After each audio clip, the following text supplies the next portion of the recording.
때 이 말씀을 생각합니다. 나는 정말로 하나님을 위해 큰 것을 시도하고 있고 하나님으로부터 큰 것을 기대하는 믿음의 사람인가 라고 하는 것을 이 말을 들을 때마다 그렇게 한 번씩 돌아보곤 하거든요. 우리 사랑하는 성도 여러분들이 새해가 밝았는데 여러분들은 하나님으로부터 큰 것을 기대하고 있습니까? 그리고 하나님을 위해서 큰 것을 시도하고 있습니까? 여러분, 올 한 해가 여러분들의 믿음을 좇아서 기대하시는 대로 하나님께서 큰 일을 베풀어 주시는 역사가 있게 될 줄로 믿습니다. 여러분, 하나님은 전능하신 분이십니다. 그분에게 큰 것을 좀 기대하시고 그 살아계신 주님께서 나를 통하여 이루실 일을 사모해 보십시오. 하나님이 엄청난 일을 행하실 수 있을 줄로 믿습니다.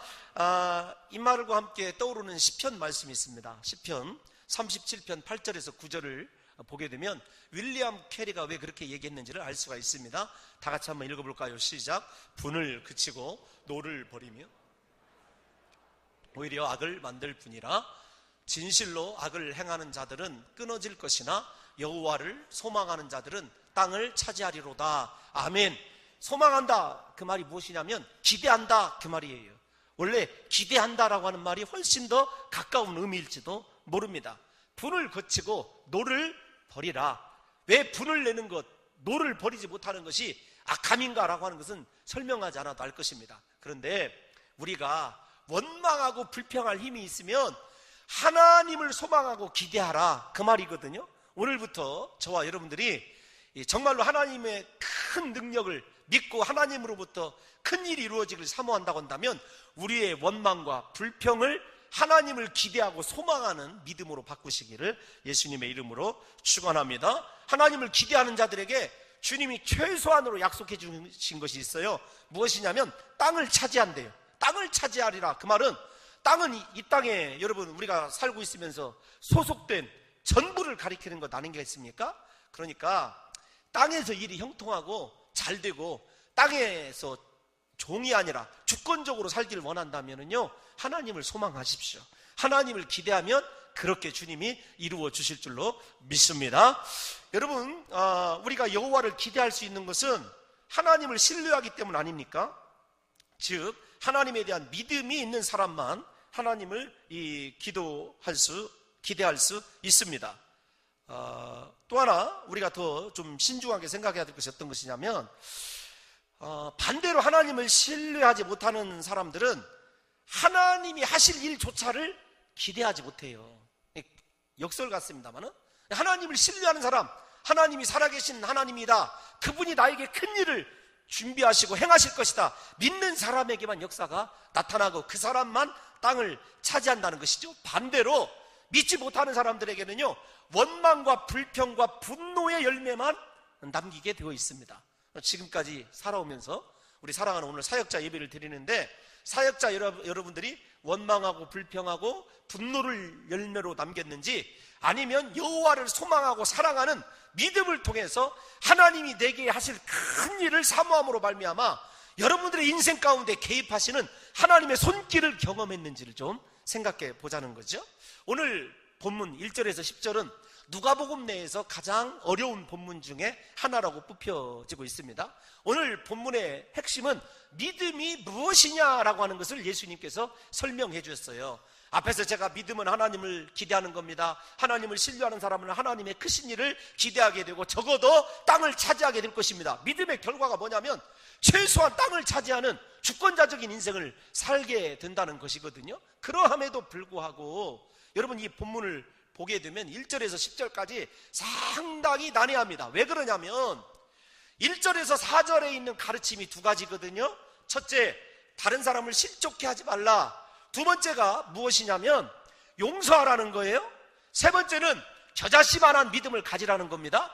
네 번째는 무엇을 가지라고 하냐면 종의 자세를 가져라. 이 네 가지예요. 집을 나온 아이가 엄마를 찾고 있습니다. 상당히 저쪽에 발견한 거예요. 엄마를 찾다가 발견하면 그 기쁨이 얼마나 크겠습니까? 여러분, 박수 한번 쳐주세요. 예. 제가 근데 우리 아이 이름을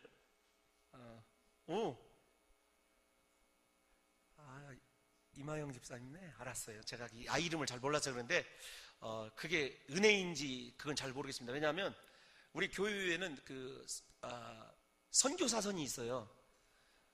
지금 제가 이렇게 등으로 서 있는데 저기 뒤에서 서 있으면 뭐라고 얘기했냐면, 그래 너 이렇게 좀 신학교 가라, 가운데 정도 내려오면 너 목회자 될래? 앞에 전장로님 있는데 하나 불이 있거든요. 거기 나오면 바로 선교사입니다. 근데 가운데까지 나오는 선교사는 좀 평안한데 영어권, 그다음에 가운데 조금 넘으면은 아프리카, 앞에 등 나오면은 아프가니스탄 전쟁 지역. 그래서 지금 이 전쟁 지역으로 파송받은 선교사들이 꽤 돼요. 김태훈 선교사, 유은성 선교사 많이 있습니다, 우리 교회에. 참고로 그렇게 여러분들이 아시고, 얼마나 은혜스러운지 몰라요. 선교사를 많이 파송해 놓고 있으니까 제가 마음이 뿌듯합니다. 하나님 앞에 할 일을 다 한 것 같고, 그런 생각이 들어요. 여러분, 다시요, 제자들이 믿음을 주옵소서, 우리에게 믿음을 더하여 주옵소서, 이렇게 기도를 했는데, 여러분 누가복음에 보게 되면 누가복음 10장 17절에서 20절을 한번 봅시다. 이 본문이 난해한 본문이니까 조금씩만 오늘 설명을 할게요. 누가복음 10장 17절에서 20절을 볼까요? 시작.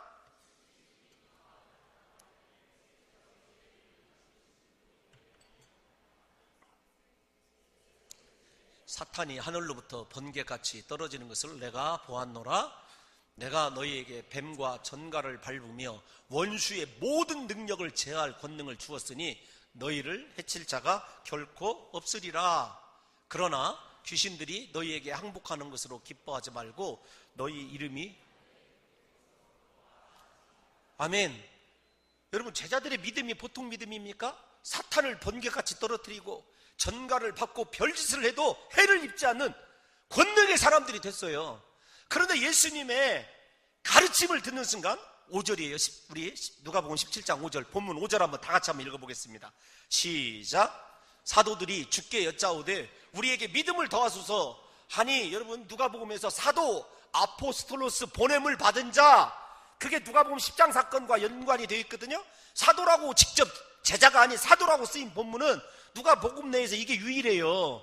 그래야 보냄을 이미 받았었어요. 어디로? 세상으로. 그게 어디냐면 누가복음 10장 이야기예요. 보냄을 받아서 엄청난 능력과 기적을 행했습니다. 그런데 예수님의 가르침을 받는 순간에 제자들이 한없이 쪼그라드는 거예요.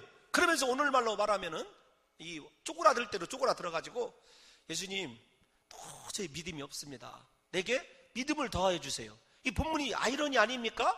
그렇게 큰 권능을 행하고 사탄을 번개같이 떨어뜨리고, 여러분 읽지 않아도 뱀과 전갈을 밟으며 원수의, 사탄입니다, 사탄의 모든 능력을 제어할 권능을 주었다. 엄청난 능력을 받았어요. 정말로 우리가 앞에서 서론에서 얘기한 대로 하나님의 일이라고 하는 일, 그 일을 다 감당할 수 있는 큰 능력을 이들이 받았던 거예요. 그런데 왜 믿음을 더해달라고 했느냐? 이게 여러분이 설교의 이 출발점이거든요. 왜 그런가라고 하는 것을 보게 되면 1절에서 4절에 나오는 예수 그리스도의 가르침 때문에 그래요. 오늘 사역자 예배를 드리시는 사랑하는 성도 여러분들이 내게 정말로 믿음이 있느냐? 믿음은요, 권능을 행하고 보이는 외적인 일을 행하고 사탄을 떨어뜨리는 것이 권능이 아니고 믿음이 아닙니다. 믿음의 열매는 무엇이냐면, 첫 번째, 나는 다른 사람을 실족하게 하지 않는 자인가?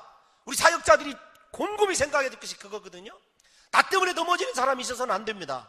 이 홍 목사가 목회하면서 제일로 힘든 것이 무엇이냐면, 인격적으로 이렇게 부족하고 못나서 혹시 우리 사랑하는 성도들이 저를 보고 실족에 빠지면 어떻게 할까? 그러지 않기 위해서요, 제가 지금까지는 새벽에도 언젠가 한번 말씀드렸습니다만은, 한 가지 빼놓고, 한 가지 욕심낸 거 빼놓고는, 여러분 물질 문제가 됐든지 어떤 문제가 됐든지 기도하는 문제가 되었든지 정말로 최선을 다해서 앞만 보고 10년 동안 달려왔거든요. 왜 그러냐면, 실족해 하는 그 사람은 연자맷돌, 가운데 구멍이 뚫린 연자맷돌을 메고 여러분 바다로 들어가는 거예요. 사역자 예배를 드리시는 사랑하는 성도 여러분들에게 믿음이 있는가 저는 묻고 싶습니다. 믿음의 열매가 무엇이냐? 나는 다른 사람에게 용기를 주고 소망을 주고 나를 바라보면 평화를 얻고 상처가 치유가 되고 하나님께 일하고 싶은 동기가 부여되는 사람인가? 아니면 나를 보면서 마음속으로 정죄하고 판단하고 실족해 하는 사람인가? 이게 제자들이 이 말씀을 듣는 순간부터 기가 죽기 시작했어요. 야, 하나님의 나라는 외적인 일을 하는 것이 아니구나. 그것도 해야 되지만은 내가 정말로 이 제자들이 어떤 상황에서 이 일이 벌어지냐면, 그 본문의 배경이 제자들이 능력을 받아가지고 경쟁적으로 일을 했어요. 그런데 그 믿음의 요소가 뭐냐면 자기중심적인 믿음의 요소예요. 그래서 나는 무엇을 했다, 나는 어떤 병자를 고쳤다, 나는 이것을 좀 하고 싶은데 이것이 일어나지 않더라. 무슨 말이냐면 하나님의 이름을 높이고 하나님의 의를 위한 사역을 하는 것이 아니라 내가 높아지기 위한, 오늘날로 얘기하면 김계화나 이런 사람들이에요. 그러면서 서로에게 상처를 주고 실족을 시킨 거죠. 예수님이 그것을 아셨어요. 왜냐하면 누가복음 15장에서 16장까지는 여러분들이 잘 아시는 탕자의 비유, 거지 나사로의 비유입니다. 그 비유를 통해서 하나님 나라를 가르쳐 주었는데, 예수 그리스도가 너희가 행하는 그 일이, 권능이 사탄을 떨어뜨리는 것이 하나님 나라와 전혀 상관이 없다는 거예요. 하나님 나라와 상관 있는 믿음은 무엇이냐? 일단은 다른 사람에게 실족해 하지 말아라, 그 말을 바꾸면 본이 되느냐, 그 뜻이에요. 믿음의 표상이냐, 너를 바라보면 담고 싶은 열망을 일으키냐, 이 뜻입니다. 오늘 사역자 예배를 드리시는 모든 우리 장로님들, 집사님들, 우리 사랑하는 모든 교사들, 여러분들의 소원이 있습니다. 우리 다른 사람을 실족해 하지 맙시다. 다른 사람에게 믿음의 표본이 되고, 정말로 나는 저 장로님 닮고 싶습니다, 나는 저 집사님 부럽고 존경합니다, 위선에서가 아니라 진실로 그렇게 고백이 나올 수 있는, 하나님 앞에 올바른 말씀대로 지키고 행할 수 있는 능력의 사람들이 되시기를 예수님의 이름으로 축원합니다. 여러분, 그렇기 때문에 다른 사람을 실족해 하지 않으려면 얼마나 조심해야 될까요? 말도 조심해야죠. 행위도 조심해야 되죠. 심지어는요, 내가 세상에서 나가서 여러분 조심해야 될 것이 얼마나 많은지 몰라요. 두 번째, 제자들이 어려운 것이 무엇이냐면, 믿음을 달라고 얘기한 것이 무엇이냐면, 일단 실족해 하지 않는 삶을 사는 것은 참 좋아요. 그거 어떻게 한번 해볼 수 있어요. 근데 문제는 무엇이냐면, 제자들에게 가르쳐 주는 것이 용서예요. 경고해라. 경고해서 듣고 회개하면 그 사람이 7번씩, 그러니까 무슨 말이냐면 마태복음 7장에 보면, 6장인가요? 보게 되면, 제가 써왔는데 하여튼 산상수훈에 나와요. 70번씩 7번이라도 주님이 용서해 달라고 했거든요. 용서해 주시라고 그랬습니다. 그런데 우리는 그 말씀을 용서의 양으로 생각해요. 아닙니다. 용서의 양이 문제가 아니라, 첫 번째 실족해 하지 않은 것, 두 번째는 용서의 양이 아닙니다. 용서의 질인데, 그 용서의 질이 어떤 거냐면, 진정한 믿음의 사람은 내가 용서해야 될 그 사람의 종이 된다, 그 뜻이에요. 이게 나중에 예수님께서 종의 비유를 듣는 이유가 있어요. 여러분, 7절에서부터 종의 자세를 갖게 되는 이유가 있습니다. 그러니까 옛날에는 그랬거든요. 주인이 종에게, 오늘날로 말하면 이거 제가 딱 한마디로 잘 설명할 수 있습니다. 정말이에요. 제가 갑자기 원고에 없는 생각이 났어요. 왜냐하면 제가 지금 이렇게 나름대로 이렇게 요즘에는 자리를 참 잘 앉아요. 왜냐하면 카메라가 한 대만 돌아간 줄 알고 저 기둥 뒤에 이렇게 딱 카메라가 안 돌아가게 저쪽 뒤에 이렇게 딱 앉아 있어요. 누굴까요? 신 베드로. 자기 스스로 이렇게 무덤을 판 있지 않습니까? 참에 대해서. 제가 그 베드로에게 뭐라고 했습니다. 베드로 사도님, 신전사님이 제가 이렇게 얘기를 했어요. 제가 이렇게 말하는 것이 갑질하는 것처럼 보입니까? 제가 진짜 이 말을 했다니까요. 무슨 말이냐면, 옛날에 주인은요, 종에게 어떤 악을 행해도 그것이 종들은 다 감수해야 됐어요. 악이 아니었어요. 어떤 갑질을 해도 그거 참아야 됐다니까요. 그러니까 이 본문 속에서는 어떤 거냐면, 다른 사람을 절대로 시험에 들게 하지 말아라, 이렇게 표현을 하면, 두 번째로는 용서하기가 얼마나 어려우냐. 차라리 내가 그 사람의 종이다라고 하는 자세를 갖는 것이 진정한 믿음이라는 거예요. 이거 굉장히 심오합니다, 이 말씀 자체가. 여러분, 다시 한번 생각해 보십시다. 우리가 왜 그래야 되냐면, 예수 그리스도의 종이 되었다, 그 말은 만민의 종이 되었다는 말씀이에요. 우리 사역자 여러분, 옆에 있는 사람에게 이렇게 얘기합시다. 내가 오늘부터 당신의 종입니다. 시작. 어이 김종 똑바로 해. 이렇게 이야기하고 싶으시죠? 다시요. 오늘부터 내가 당신의 종입니다. 이경춘 집사님이 너 왜 안 하냐? 그러니까 나 앉는다. 장경미 집사님이 지금 고개를 막 흔들었어요. 순간적으로 그 부부가 지금 들어온 거예요. 두 눈에. 빨리 해라. 너 종이라고. 이경춘 집사님이 윽박지르니까 장경미 집사님이 안 해. 내가 왜? 저 부부도 상당히 좀 흥미로운, 아주 인터레스팅한 이 부부예요. 여러분, 좌우지간 보십시오. 우리가 주님의 종이 되었다.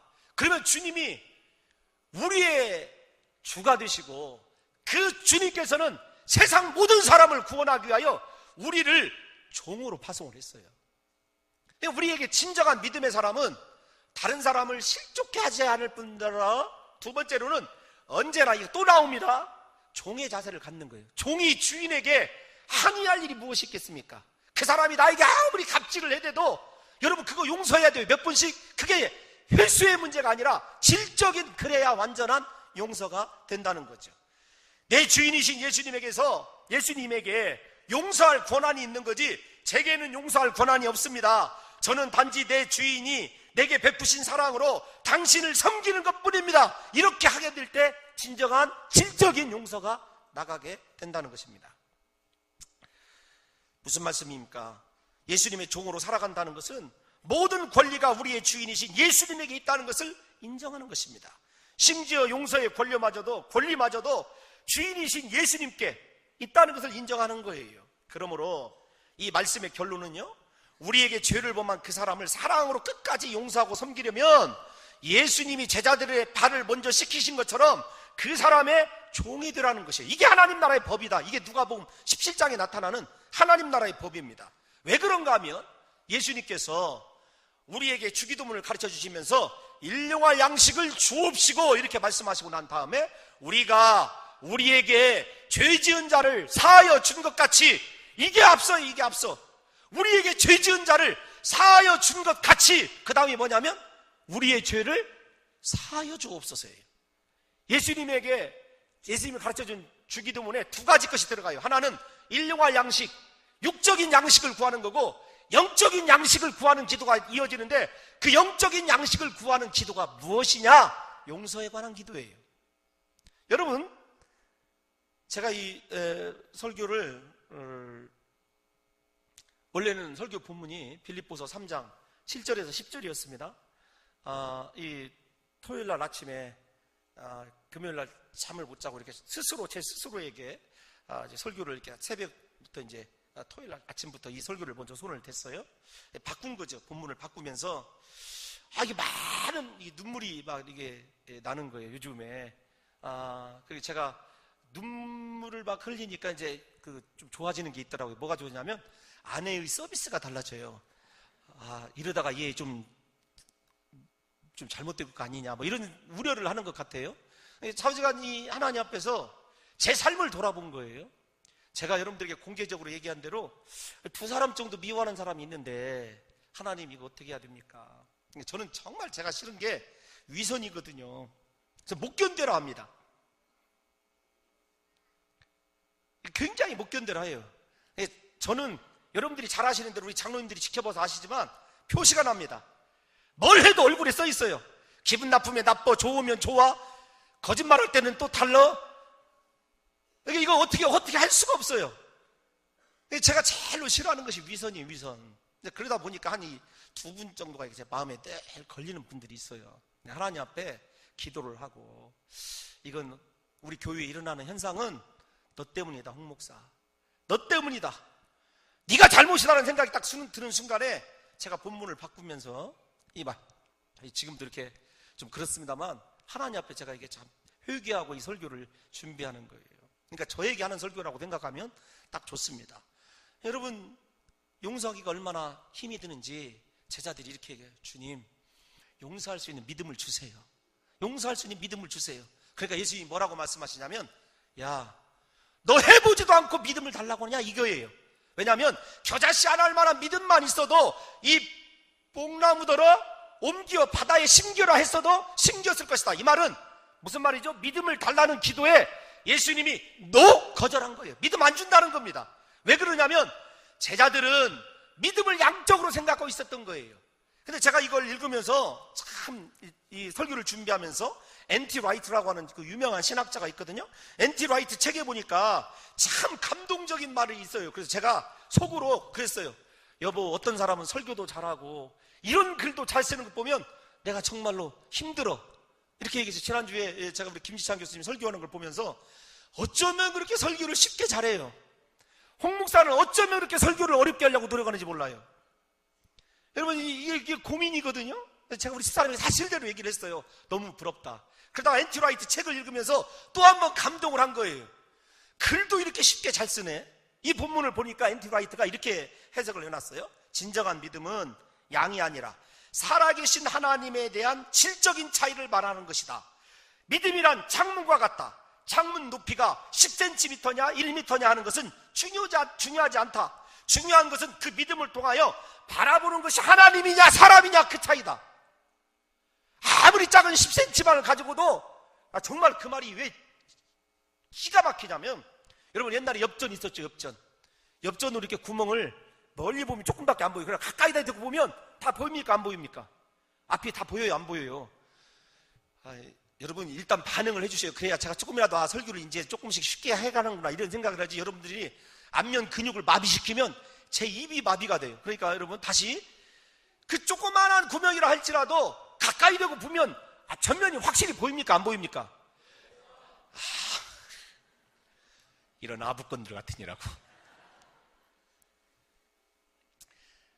보이는지 안 보이는지 여러분들이 어떻게 알아요? 그냥 제가 말하니까 그렇지. 저도 예를 들어놓고 너 그거밖에 예를 들 것이 생각이 안 나냐? 그러니까 지금 이러지, 이런 생각이 제가 드는 거죠.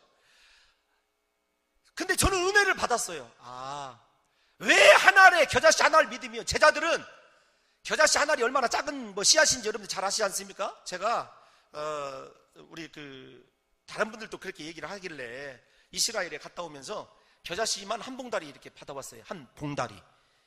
겨자씨를 받아가다가 이렇게 제가 가까운 사람들에게 나눠줬었어요. 저도 겨자씨를 이렇게 보관을 했었습니다. 나중에 한번 꼭 심어보리라 이렇게 생각을 하고. 정말 가벼워요 겨자씨가. 그런데 제자들은 겨자씨가 얼마나 크냐를 생각했지, 그 속에 있는 생명력을 불어넣으신 분이 하나님이시고 그것을 자라게 비와 햇빛을 주시는 분이 하나님이시라는 것을 생각지 못한 거예요. 예를 들면 단순하게 씨만 비교해 봅시다. 자, 보리씨가 큽니까 겨자씨가 큽니까? 겨자씨 말고 담배씨. 담배씨도 다 모르죠 여러분들이. 농사를 져봤어야 알지. 저는 어렸을 때 담배씨도 봤어요 정말로. 담배씨 아는 사람 손 한번 들어보세요. 담배 끊으세요. 여러분 그것과 전혀 상관없습니다. 담배씨 작잖아요. 집사님, 이 집사님 그렇습니까 안 그렇습니까? 그 담배씨가 큽니까? 그 보리씨가 큽니까? 보리씨가 크죠. 나중에 자라면 보리가 큽니까? 담배가 훨씬 큽니까? 담배가 크죠. 강단에서 담배를 얘기하려면 조금 그러네. 중요한 건 다시요, 내 안에 이미 겨자씨만한 믿음이 있어요. 그런데 그 믿음이 하나님이 주신 것이고 그 믿음 안에 하나님의 생명력이 있고 하나님의 은혜가 있고 나를 살려주신 예수 그리스도의 십자가 보혈이 흐른다고 믿으면 그걸 통해서 엄청난 역사가 일어난다. 그게 예수님의 답변이거든요. 사랑하는 성도 여러분들이요, 그러니까 제자들이 아무리 힘들다고 한 실족게 하는 것, 용서의 문제는 믿음에 관한 문제가 아니라 실천에 관한 문제였어요. 하나님을 바라보고 말씀에 순종하면 그걸 누가 책임져 준다고요? 그 겨자씨만한 믿음을 보고 하나님이 책임져 준다는 거죠. 사랑하는 성도 여러분들이요, 우리가 인생에 극복하지 못할 문제들이 참 많이 있습니다. 그 문제를 보고 미리 좌절하면서 하나님 나에게 큰 믿음을 주세요, 그 사람에게 그것을 감당할 수 있는 큰 믿음을 준다 할지라도 그 문제 해결이 안 돼요. 그러나 나를 위하여 예수님이 십자가에 못 박혀 죽으셨고 나를 구원하셨다고 하는 그 믿음이 있어서 주님, 이 문제는 하나님께서 붙들어 주실 믿습니다, 행하고 선포하고 실천하는 사람들에게 하나님의 살아계신 역사는 나타난다는 거예요. 이걸 다시 적용하면 하나님, 이제부터 내가 실족지 않기를 원합니다. 다른 사람을 실족지 않기를 원합니다. 주님 나와 동행해 주옵소서. 역사가 일어난다는 거예요. 여러분, 용서한다고 하면 예수 그리스도의 역사가 일어난다는 것입니다. 그러니까 이건 믿음의 양 문제가 아니라 질적인 문제라는 거죠. 그러므로 제자들에게 더 필요한 것은 믿음이 아니고 지금의 믿음을 붙들고 담대한 믿음의 큰 용사로 살아가는 자세가 필요하다는 것입니다. 그것으로도 충분히 믿음의 역사가 일어난다는 거예요. 우리에게 하나님을 인정하고 신뢰하는 겨자씨 같은 작은 믿음이 있다면요, 그 작은 믿음으로 이 땅을 회복시킬 수 있다는 거예요. 하나님 나라를 이룰 수 있다는 겁니다. 그 작은 믿음만 갖고도 다른 사람에게 예수를 보여줄 수 있고 십자가의 사랑을 나타낼 수 있다는 거예요. 그러면 결론이 뭐냐? 믿음의 결론을 예수님께서는요 7절에서 10절로 얘기해요. 전혀 이해할 수 없는 종과 주인에 대한 얘기를 합니다. 주인이 밭을 갈고 양을 치는 이 종이 왔어요. 포로로 잡은 종입니다. 그런데 밥 먹다 말고 종에게 아이고 수고했다, 감사하다, 너 앉아서 밥 먹어라, 이렇게 할 주인이 어디 있느냐? 그 말은 주인은 주인이고 종은 영원토록 종이라는 거예요. 우리가 진정한 믿음을 가진 사람은요 종의 자세로 살아가는 거예요. 우리 사역자들에게 필요한 것이 무엇인지 아십니까?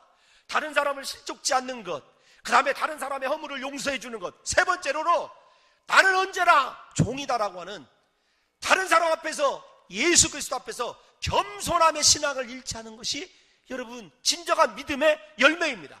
믿음은 다시요 외적으로 보이는 능력과 여러분 외적으로 보이는 업적이 아니에요. 나를 어떻게 이기느냐, 그게 중요해요. 왜 그러냐면 겸손하기가 얼마나 힘든 줄 아십니까? 두 번째로 다른 사람 앞에서 본을 보이려고 하는 그 본을 보이는 거 한번 생각해 보십시오. 김지찬 교수님과 대화를 하는 가운데 그 서울에 있는 큰 교회 유명한 목사님하고 친구니까 그랬대요. 너는 너무 있어 보여 탈이다. 그러니까 어디 가서 있어 보이게 하지 말아라 그랬대요. 그건 무슨 말입니까? 겸손하게 해가라. 그러면 다른 사람이 실족하지 않는다, 그 뜻이에요. 그러므로 이 본문의 핵심은 뭐냐면 믿음의 사람은 용서하는 것도 종의 자세로 겸손하기 때문이고, 네가 진정한 믿음을 가지고 겸손하게 되면 모든 것이 끝난다는 거예요. 우리 사역자들만 따라서 합니다. 올 한 해는 겸손으로 섬기겠습니다. 내가 겸손하면 모든 책임은 그리스도께서 능력과 역사로 져주신다는 거죠. 여러분, 그러면서 뭐라고 말씀하시냐면 주님이 무익한 종이다. 나는 무익한 종입니다. 따라서 하겠습니다. 나는 무익한 종입니다. 이 말이 쓸데없다, 이런 쓸모없는 인간, 그런 뜻이 아닙니다. 주님, 저는 아무런 도움이 되지 못합니다. 주님에게. 어떤 뜻이냐면 나는 주님 아무런 공로가 없습니다. 주님이 종으로 세워주신 것만 해도 감사해야 될 사람입니다. 이런 자세를 잃지 말라는 겁니다. 그렇다면 우리 사랑하는 성도 여러분들이요, 우리는 하나님의 종인데 주인 행세를 하면서 신앙생활을 합니까? 아니면 종의 자세를 가지고 겸손하게 신앙생활을 하고 있습니까? 이 문제거든요.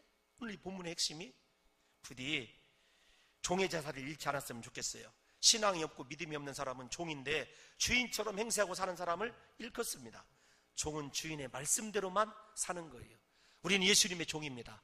예수님의 말씀대로 우리 사역자들이 진정한 믿음을 통해서 올해는 나 때문에, 내 말 때문에, 내 행동 때문에, 이중적이고 위선적인 것 때문에 실족하는 사람 없게 하시고, 여러분 우리는 가장 낮은 자리에서 모든 사람을 믿음의 능력으로 용서할 뿐만 아니라, 세 번째로는 나는 예수님의 도움 없이는 아무것도 할 수 없는 무익한 종입니다. 이 겸손한 자세로 우리 교회를 섬기고 공동체를 섬기면 하나님의 크고 위대한 일이 겸손한 나의 신앙을 통해서, 믿음을 통해서 우리 온 교회에 충만하게 넘치게 될 줄로 믿습니다.